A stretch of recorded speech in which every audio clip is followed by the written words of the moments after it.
Sans un mot ni un regard pour la presse, Dominique Leroy, la patronne de Proximus, quitte le 16 rue de la Loi en compagnie de Stéphane Declercq, le président du conseil d'administration de l'opérateur.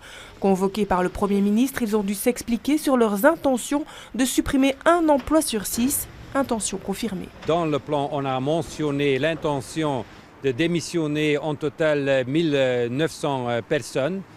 Pour moi et pour le gouvernement, évidemment, ce n'est pas du tout acceptable. On a demandé des clarifications parce qu'on a dit oui, mais on va aussi engager plus de 1200 personnes dans les trois années. Mais pour nous, évidemment, ce n'est pas du tout clair. Pas clair non plus pour le personnel. Choqués d'en être informés par la presse, les syndicats pensent que ce nouveau plan de transformation de l'entreprise est lié à l'arrivée d'un 4e opérateur sur le marché, mais aussi à la digitalisation. J'appelle ça liquider 1900 employés pour engager d'autres, plus jeunes, moins chers, soi-disant qui s'adapteront mieux au marché du travail, alors que les employés actuels, vous savez, on vient de la RTT, hein.